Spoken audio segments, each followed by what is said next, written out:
At what age are you too old to ride a motorcycle? That's an honest question that a lot of riders have to ask themselves as they age. But the short answer to that question is it depends. And now that I've told you the answer, you may be ready to move on to another video, but if you'll stick with me, I'll provide you some tips to help keep you in the saddle a little bit longer as you age. And I still remember the very first MSF class I ever taught. I got the roster of students the night before. It showed their name, their email address, and their date of birth. So as I'm scanning down the roster, the list of students, I'm looking at their date of birth, and one of the students stood out to me, but actually I almost missed it. So as I'm scanning down and I'm looking at the date of births for all these students that are going to be in my class, I'm reading something like 1990, 2001, 1987, 1962. Wait a minute, what does that say? Not 1962, 1926. I looked at it again. Yep, it says 1926. Well, surely that's a typo, and the student was actually born in 1962. But I made a mental note of it, and I passed it off as a typo on the roster. The next day, when the students arrive, a man walks up to me, he shakes my hand, and he introduces himself to me. And I say silently in my head, yep, 1926. The class starts, we introduce ourselves, and he's actually a World War II veteran. He used to ride a Harley Davidson with a foot clutch and a suicide shifter, but he'd not ridden in a long time. I'd say a very long time. He did well when we were in the classroom portion of it, but sadly when we got out on the range, he was pretty quickly exhausted from the first few exercises where you're having to manually move the motorcycle around. And he approached me after, I think, the third exercise and said he was calling it quits for the day. So I thanked him for coming out. I told him how much respect I had for him coming out there in the first place and giving this riding class a shot. But privately, I was just kind of glad that he didn't get injured in my class. The rider realized on his own that riding a motorcycle was no longer in the cards for him, and he probably left my class to pursue some other interest like mountain climbing, surfing, or bull riding from the looks of this guy. But one difference between this rider and an older established rider, so somebody who's already riding, is the man in this class realized that his lack of durability was evident when he got out there and started trying something new. For the rest of us, our age kind of sneaks up on us while we continue to ride, and it may not be as clearly evident that we can't do what we used to do on a motorcycle. Several years ago, I rode over 650 miles in one day on a Kawasaki Ninja, going the scenic route from Fort Worth to Kansas City, Missouri. Today, a 300-mile ride on my luxury Indian Challenger is a long day in the saddle. So as we age as riders, there are things that creep up on us. Our physical fitness becomes more of an issue. We lose some strength, overall stamina, and joint flexibility as we age. That joint flexibility is the big thing for me, and it's one thing that I really struggle with. I did a track day just a couple of years ago, and by my last session out on the track, I think it was fifth session that I was out there, so it was a long day. But during that fifth session, about the only thing that I could think of was how bad my knees hurt, and I was thinking about that more than I was thinking about getting around the track safely, and I realized it was time to call it a day and to get off the track.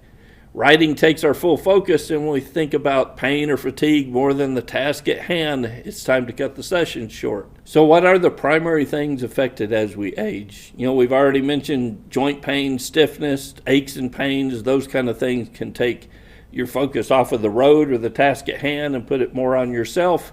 When that becomes an issue, it's time to start dealing with it and shortening your time in the saddle. Another big one is that our reaction times get worse as we age. So safe riding requires fairly quick reactions to unexpected situations, and reaction times can slow as part of the natural aging process, potentially impacting a rider's ability to respond swiftly to emergencies.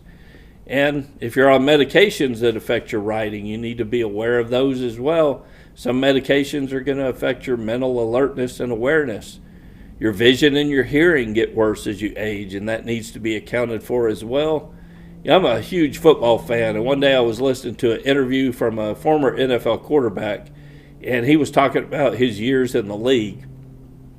And he talked about how youth and experience play such a pivotal role for the quarterback position in the NFL. He said when he first came into the league, he felt great. His arm was strong, he's mobile, and he could take a hit and jump right back up. After a few years in the league, he got smarter, and he could read defenses very well. He could look at a defense pre-snap, and he knew where he needed to go with the ball, and he felt pretty good about his mental game out on the field, and he still felt pretty good physically as well. Then after a few more years in the league, when he really had that mental game, that mental aspect of the game figured out, he realized he couldn't make the throws that he used to be able to make. He had to spend more time with the trainers after the game, and for some reason those hits on the quarterback hurt a whole lot worse than they did when he was a younger player. But just like the NFL quarterback, riding a motorcycle well is a balancing act between youth, fitness, and experience. You also realize as you age that you're not invincible like you once thought you were as a younger rider, and our own mortality tends to make us wiser and more aware out on the streets. So if you're getting up in age, what are some things that you can do to stay in the saddle for a few more riding seasons? Well, if fatigue is your primary issue, think about your fitness levels, exercise and diet, or potentially shorter days in the saddle. I used to think a 500-mile day on a road trip was a normal day. Now I'm leaning more towards 300 miles per day, and I plan on a little extra time for my trip. Also, if physical strength is becoming an issue, it might be time to look at the motorcycle that you ride.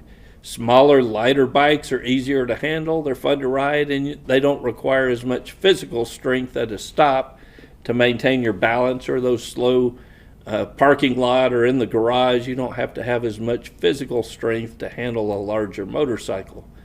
And since you may be reducing the number of miles that you're traveling in a day, you may not need that large motorcycle like you did in the past. Another option might be moving from 2 wheels to 3 wheels. Trikes still get you out in the wind. They still give you that sense of adventure, and they'll allow you to focus more on your road strategy out on the street, which is one area where an experienced rider probably has an advantage over a younger rider because they've seen a lot more out on the road in their years of riding.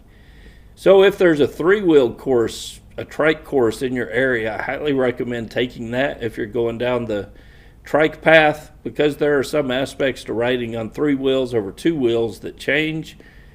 Personally, I was never certified in the 3-wheel course. I did have the opportunity at the end of my coaching career, but I've never really ridden a trike other than short demo rides on one on a couple of different occasions. But speaking of training, that's extremely important as well for older riders. Best case, get yourself into class with an instructor who can watch you ride and provide tips, and one that's going to be honest with you about what they see. Also, become a member of MCrider. You'll get access to the field guide where you can sharpen your skills. You can practice the field guide exercises on any open parking lot, and then use the forums to ask questions, get feedback, and hang out with other like-minded riders. You can get the details on becoming a member of MCrider at mcrider.com/member. So it seems there's no hard answer of when it's time to stop riding. It's very much a choice for the individual to make. But we have discussed some adjustments that you can make along the way that can keep you riding for several more years. What are some adjustments that you've made to your riding as you've gotten older that allow you to stay in the saddle for a few more seasons? Or what led to your decision ultimately to stop riding? I hear from a few of you guys in comments and emails that gave it up. So what led to your decision to do so? Just leave a comment below. I'd love to hear from you. Until next week, guys, it's Kevin with MCrider, and I'll see you on the road. See that video on the left of the screen? YouTube hand-selected that video just for you. Click on it, find out why YouTube wants you to watch this MCrider video.